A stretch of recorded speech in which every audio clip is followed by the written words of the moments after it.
శ్రీమాత్రే నమ. జయ గురు దత్తాత్రేయ నమ.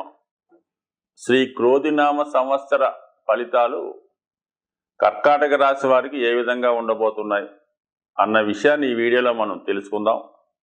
ముందుగా ప్రేక్షక దేవుళ్లకు ఉగాది శుభాకాంక్షలతో కర్కాటక రాశి వారి యొక్క బ్యాలెన్స్ షీటు ఈ క్రోధినామ సంవత్సరంలో ఏ విధంగా ఉండబోతుంది, మనం ఈ బడ్జెట్ ఏ విధంగా ఈ సంవత్సరం ప్లాన్ చేసుకోవాలి అన్న విషయాన్ని పరిశీలించడంలో ఈ పంచాంగ శ్రవణం యొక్క ముఖ్య ఉద్దేశం. అందులో ఆదాయ వ్యయాలు, రాజపూజ్య అవమానాలు బట్టి మనం దాన్ని ఈ సంవత్సరం ప్లాన్ చేసుకుంటే మరి జాగ్రత్తగా సక్సెస్ఫుల్గా మరి ముందుకు వెళ్ళే అవకాశం ఉంటుంది. కాబట్టి మరి కర్కాటక రాశి వారికి ఆదాయం 14 పాయింట్లు, వ్యయం ఓన్లీ 2 పాయింట్లు మాత్రమే ఉన్నది. సో దీన్ని బట్టి ఏంటంటే చాలా మిగులు బడ్జెట్తో ప్రారంభం అవుతుంది అన్నమాట. అంటే ఇది మామూలు విషయం కాదు. అంటే 16 అణాలు మన పూర్వకాలం లెక్క ప్రకారం ఉంటే కేవలం 14 అణాలు సంపాదన ఉంటే 2 అణాలు ఖర్చు, అంతే. జస్ట్ ఒక చాలా సింపుల్ ఖర్చు అన్నమాట. అంతే ఒక 12 పాయింట్లు ఈ సంవత్సరం ఈ రాశి వారికి మిగులు బడ్జెట్ ఉంటుంది. అంటే సంవత్సరానికి 1,00,000 రూపాయలు సంపాదిస్తే కేవలం ఒక 30,000 మాత్రమే ఖర్చు అయ్యి సుమారుగా ఒక 70,000 మిగులుతుంది.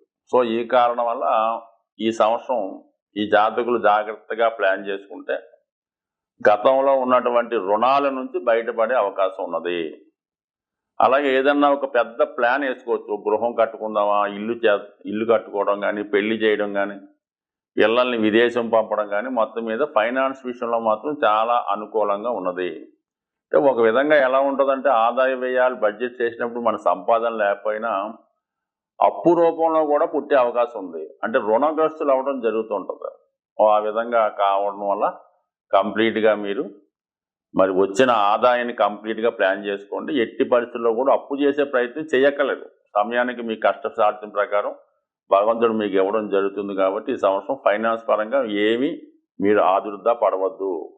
మీకు జరగవలసినటువంటి అన్ని పనులు, మీరు బాధ్యత వహించవలసిన అన్ని కార్యక్రమాలు సజావుగా సాగే అవకాశం ఉంటుంది, నో డౌటు. ఇక రాజపూజ్యం, అవమానం అంటే సమానంగా ఉన్నాయి. రాజపూజ్యం 6, అవమానం 6. అంటే ఈ రాజపూజ్యం, అవమానం ఎందులో వస్తాయి? మనకి రావాల్సినటువంటి ప్రమోషన్ రాకపోయినా, ఉద్యోగం లేదన్నా మెమో వచ్చినా, లేదంటే డిగ్రేడ్ అయినా, ఉద్యోగంలో సస్పెండ్ అయినా అది అవమానం. అదే రాజకీయ నాయకులకి వాళ్ళు పార్టీ టికెట్ ఇవ్వకపోయినా అవమానమే, పోటీ చేసిన తర్వాత నెగ్గకపోయినా అవమానమే. సో ఈ విధంగా బాగా పాపులర్ అయిన నాయకుడికి తక్కువ మెజారిటీ వచ్చిన అవమానమే. సో ఈ కారణం వల్ల మరి రాజకీయ రంగంలో ఉన్న వాళ్ళకి కానీ, ప్రభుత్వ అధికారులకు కానీ కంపల్సరీగా వాళ్ళకి సక్సెస్ అన్నది 100% సమానంగా ఉన్నది. ఎట్టి పరిస్థితుల్లో కూడా భయం లేకుండా 100% మీ ప్రయత్నం మీరు చేయడం వల్ల విజయ అవకాశాలు మీకు రావడం జరుగుతుంది. అంటే అధికారులకు మరి ఓవర్ ప్రమోషన్ కాకుండా సాధ్యమైనంత వరకు ఒక మాదిరి ప్రమోషన్ రావడం, అలాగే ఎన్నికల్లో పోటీ చేద్దాం అనుకున్న వాళ్ళకి మరి ఓవర్ బంపర్ మెజార్టీ కాకుండా బొటాబొటిగా తక్కువ మెజార్టీతో గట్టెక్కే అవకాశం ఉంది. మరి ఆర్థిక వనరులు కూడా అనుకూలంగా ఉన్నాయి కాబట్టి 14-2 కాబట్టి కంపల్సరీగా మరి రాజకీయ నాయకులకు కూడా విజయ అవకాశాలు పుష్కలంగా ఈ రాశి వారికి ఉన్నాయి. సో ఈ బ్యాలెన్స్ షీట్ పక్కన పెట్టుకుంటే మరి రేపు ఏప్రిల్ 9 నుంచి మనకి ఉగాది ప్రారంభం అవుతుంది. సో ఉగాది 9వ తారీఖు నుంచి 30వ తారీఖు ఏప్రిల్ వరకు కూడా గురువు దశమ స్థానంలో ఉంటూ మరి మే 1వ తారీఖు నుంచి 11వ స్థానంలోకి మారడం జరుగుతూ ఉంటుంది. అంటే 11వ స్థానంలో వచ్చినటువంటి గురువు 3వ స్థానాన్ని, 7వ స్థానాన్ని, 11వ స్థానాన్ని శుభపరచడం జరుగుతుంది. అంటే యాక్టివేట్ అవుతాయి ఈ 3 భావాలు. అంటే మీ యొక్క కామ త్రికోణం యాక్టివేట్ అవుతుంది. అంటే కామ త్రికోణం అంటే మీ యొక్క కోరికలు, మీ యొక్క ఆశయాలు నెరవేరే అవకాశం ఉంది. అలాగే వివాహానికి సంబంధించినటువంటి భావం కూడా సప్తమం 3 కాబట్టి కంపల్సరీగా వివాహ ప్రయత్నాలు, దానికి సంబంధించిన కార్యక్రమాలు నెరవేరుతాయి. అంటే 3, 7, 11 భావాలు యాక్టివేట్ అవుతాయి. 11వ భావంలో గురువు రావడం వల్ల ఈ రాశి వారికి ఎలా ఉంటుందంటే షష్ఠ మరి 6, 9 భావాలు రాణిస్తాయి. అంటే 6వ భావం అంటే ఉద్యోగం, ప్రమోషను, రుణ ప్రయత్నాలు, ఆరోగ్యం, ఇవన్నీ మీకు అనుకూలంగా ఇవ్వడం జరుగుతుంది. అలాగే మరి 9వ భావం అంటే విదేశ విద్య, దూర ప్రయాణాలు, ఆధ్యాత్మిక చింతన, పుణ్యక్షేత్రాలు దర్శించడం, ఇవన్నీ కూడా కంపల్సరీగా వచ్చే అవకాశం ఉంది. ఎందుకంటే అక్కడ నుంచి మంచి పొజిషన్లో ఉన్నాడు. అంటే 9 నుంచి 11 3వ భావం కాబట్టి కంపల్సరీగా 9వ భావ ఫలితాలు ఎక్కువ శాతం ఇంప్రూవ్మెంట్ అవుతాయి. ఈ 6వ భావ ఫలితాలు కూడా కొంతవరకు అనుకూలంగానే ఉన్నాయి. మొత్తం మీద ఏంటంటే ఈ 2 విషయాలు బాగున్నాయి. మరి తన యొక్క ఈ 3, 7, 11 కంపల్సరీగా వివాహం కాని వారికి వివాహం జరిగే అవకాశం ఉంది. అంటే మీరు ఏదైతే ఆశిస్తున్నారో, చాలా కాలంగా దేనికోసమైతే ఎదురు చూస్తున్నారో అవి మీకు ఈ సంవత్సరం ఫలించే అవకాశం ఉంది. మొత్తం మీద గురువు చాలా అనుకూలంగా ఉంటాడు మీకు మే 1వ తారీఖు నుంచి. ఇక అష్టమ స్థానంలో ఉన్నటువంటి శని భగవానుడు యాజిటీజ్గా మరి మోక్ష త్రికోణాన్ని యాక్టివేట్ చేయడం జరుగుతుంది. 4, 8, 12.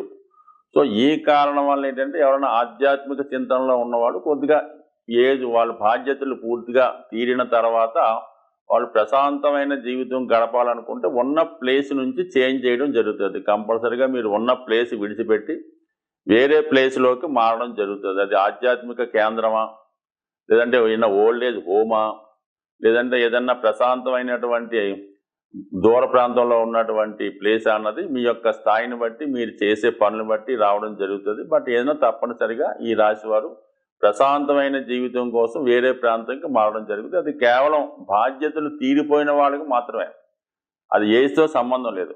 ఏదైతే బాధ్యతలో ఉన్నారో, ఉద్యోగాల్లో ఉన్నారో వాళ్ళు కంపల్సరిగా మరి కొంత దూర ప్రాంతం వెళ్ళి ఉద్యోగం చేయడం కానీ, గృహానికి దూరంగా వాళ్ళ కర్తవ్యం నిర్వహించడం కానీ, చాలా వరకు సుఖాలకి సౌఖ్యాలకి ఆనందంగా దూరంగా ఉంటూ ఏదో దూర ప్రాంతంలో ఉద్యోగ నిర్వహణ చేసే అవకాశం అది ఉంటుంది. బట్ ఉద్యోగపరంగా అనుకూలంగా ఉంటుంది కానీ సౌకర్యాలకి దూరం అవ్వాల్సి ఉంటుంది. సో మొత్తం మీద ఏంటంటే మోక్ష త్రికోణం అనేది బాధ్యతలు తీరిపోయిన వారికి అనుకూలంగా ఉంటుంది.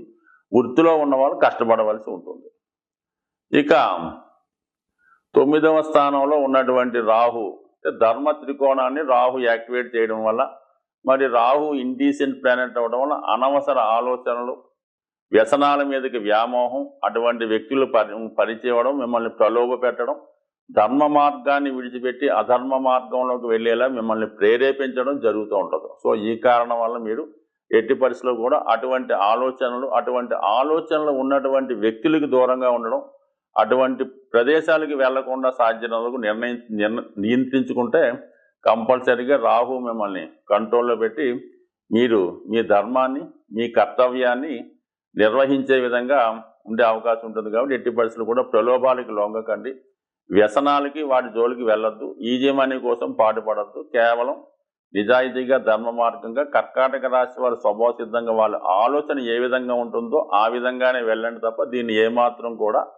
మరి వేరే మార్గంలోకి ప్రయాణించే ప్రయత్నం అయితే చేయవద్దు. సో ఏదైనా ఈ రాశి వారికి మరి కంపల్సరీగా 11లో గురువు వచ్చినప్పుడు గురుగ్రహ అనుగ్రహం కోసం దక్షిణామూర్తి ఆరాధన చేసుకోవడం వల్ల, నిరంతరం ఒక గురువుని ఆశ్రయించి ఆ గురువు యొక్క మార్గం ద్వారా ఆ గురువు చెప్పిన విధంగా మీరు నడుచుకుంటే 100% ఈ సంవత్సరం అంతా కూడా మీ బ్యాలెన్స్ షీట్ అద్భుతంగా ఉంది. కాబట్టి ఒక 10 సంవత్సరాల నుంచి ఉన్న అప్పు అయినా ఈ సంవత్సరం తీరిపోయే అవకాశం ఉంది. అయితే మరి ఈ కొత్త సంవత్సరం ప్రారంభం అవుతున్న సందర్భంగా జాతకాల మీద నమ్మకం ఉన్నవాళ్ళు, గ్రహాల్ని నమ్ముతున్న వాళ్ళు ఖచ్చితంగా ఉగాది రోజు, అంటే మనకి త్వరలో రాబోయే ఉగాది రోజు ఖచ్చితంగా పంచాంగ శ్రవణాన్ని మీరు ప్రత్యక్షంగానో టీవీలో చెప్పినప్పుడు ఖచ్చితంగా వినడం, ఇది తెలుసుకోవడం వల్ల ఏంటంటే జాతకంలో ఉన్నటువంటి దోషాలు మీకు తొలుగుతాయి. కొత్త జీవితానికి మీరు ప్లాన్ చేసుకునే విధంగా ఆ రోజు, అంటే కొత్త సంవత్సరం రోజు మీకు చాలా శుభకరంగా జరిగే అవకాశం ఉంటుంది.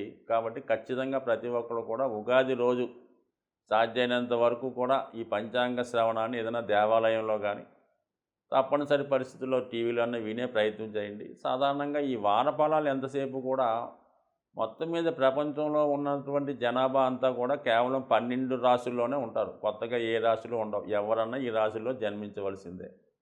అయితే ఈ కేవలం గోచారం అన్నది ఏంటంటే, గోచారంలో ఉన్నటువంటి ఫలితాలు జాతకంలో వాళ్ళకు ఉన్నటువంటి గ్రహాల మీద సంచారం మీద వాళ్ళకి జరుగుతున్నటువంటి దశల మీద ఆధారపడి ఉంటాయి. ఉదాహరణకి సింహరాశి వారికి రాజకీయ రంగంలో విజయం లభించే అవకాశం ఉందని చెప్తాం అనుకోండి. మరి అందరూ రాజకీయ రంగంలో ఉంటారా? ఎవరైతే సింహరాశిలో రాజకీయ రంగంలో ఉంటారో వాళ్ళకి ఇది వర్తిస్తూ ఉంటుంది. వేరే వాళ్ళకి వేరే నాయకత్వ లక్షణాలు లాంటివి రావచ్చు. కొంతమంది మీనరాశిలో ఉంటారు. వాళ్ళకి ఏదో అనారోగ్య సమస్య వచ్చిందని చెప్తూ ఉంటాం. అయితే కంపల్సరీగా అనారోగ్య సమస్య వస్తుందా? మరి ఆ ఏజ్లో ఉన్న వాళ్ళకి, దీర్ఘకాలికంగా వ్యాధుల్లో ఉన్న వాళ్ళకి రావచ్చు. లేదు కొత్తగా ఉత్సాహంలో ఉన్న వాళ్ళకి, అదే చిన్నపిల్లలకి ఖచ్చితంగా అది రాకపోవచ్చు. అంటే ఇది 12 భావాల్లో పుట్టిన పిల్లవాడి దగ్గర నుంచి 90 సంవత్సరాల దాకా ఉన్నటువంటి వృద్ధుడు సమస్తం ఈ రాశిలో ఉంటారు కాబట్టి మీ జాతకాలు చెప్పినవి మాకు జరగలేదండి, మీరేదో ఆకస్మిక ధనలాభం అన్నారు, మాకేమి రాలేదంటే ఎలాగొస్తుంది? మీకేమైనా రావాల్సింది ఉంటే వస్తుంది. మీరేమైనా ఒక డిపాజిట్ చేసి ఉంటే, లేదంటే ఏదన్నా చీటీ కట్టి ఉంటే ఆ ధనం మీకు వచ్చే అవకాశం ఉంది. కనీసం మీరు లాటరీ టికెట్ అన్నా కొంటే మీకు ఆ లాటరీలో అదృష్టం వచ్చే అవకాశం ఉంటుంది. మీరు లాటరీ టికెట్ కొనక ఏది ఇక్కడ దాచుకోక ఏది రాకుండా కేవలం నిద్రలో కళ్ళ కంటే ఆకస్మిక ధనలాభం రాదు. అలాగే వివాహం జరిగేటప్పుడు వివాహ ప్రయత్నాలు చేస్తే పెళ్లి సంబంధం కుదురుతుంది తప్ప ఇంట్లో పడుకొని కళ్ళ కంటే ఏ వివాహ సంబంధం నిశ్చయం. కాబట్టి ప్రతిదానికి కూడా ప్రయత్నం ఇంపార్టెంటు. ప్రయత్నం చేయడం వల్ల జాతకంలో ఉన్నటువంటి సమస్త దోషాల్ని మనం హరించి వేయవచ్చు, తీసివేయవచ్చు. ఎంత గొప్ప యోగాలు ఉన్నా కూడా జాతకుడు ప్రయత్నం లేకుండా ఇంట్లో పడుకుంటే ఏది కూడా జాతకుడికి వచ్చే అవకాశం లేదు. కొన్ని యోగాలు కల్లో జరిగిపోతుంటాయి కాబట్టి ఏదన్నా ప్రయత్నం ఇంపార్టెంటు. సాధారణంగా జాతకాలను నమ్ముతున్న వాళ్ళు దాన్ని దీర్ఘంగా చివరిదాకా చూసి మీ ప్రయత్నం చేయడం వల్ల మీరు ఆ రంగంలో ఉంటే మీకు అవకాశం వస్తుంది. మీరేదో బీటెక్ చదువుకొని ఎంఎస్ కోసం అమెరికా వెళ్ళి ప్రయత్నం చేస్తే అది జరుగుతూ ఉంటుంది. మీదేదో 10th క్లాస్ పోయి అమెరికా ప్రయత్నం వస్తే ఎలాగొస్తుంది? విదేశీధనం ఎలాగొస్తుంది? అందువల్ల ఏంటంటే మీరు ఎంతవరకు అర్హులో దాన్ని చూసుకొని మీరున్నటువంటి ప్రాంతాలను బట్టి, మీరు చేస్తున్నటువంటి ప్రయత్నాలను బట్టి అవి వర్తిస్తాయి తప్ప ప్రతి ఒక్కటి జరగవు. ఉన్నవి జరగాలన్నా, లేని రావాలన్నా ఏదన్నా ప్రయత్నం ఇంపార్టెంటు. సో నా ఉద్దేశంలో కార్యసాధన ఉన్నవాడు, సమర్థుడు, టాలెంట్ ఉన్నవాడు ఎప్పుడు కూడా జాతకాలను నమ్మకూడదు. వాడు స్వయం కృషితోనే పైకి వెళ్ళాలి. ఆ ప్రయత్నం అలా చేసుకుంటే ఖచ్చితంగా వాడికి విజయం వచ్చే అవకాశం ఉంది. ఎప్పుడైతే బలహీనుడే జాతకాలను నమ్ముతాడో, ఇతరులను ఆశ్రయిస్తూ ఉంటాడో, ఇంకో ప్రయత్నం చేస్తూ ఉంటాడు తప్ప ఎప్పుడు కూడా సమర్థుడు విజయం వైపు ప్రయాణించడంలో ఎప్పుడూ జాతకాలు నమ్మకుండా స్వయం కృషితో ముందుకు వెళ్ళడమే మంచిదని నా యొక్క అభిప్రాయం. అది నిజం కూడా. స్వస్తి.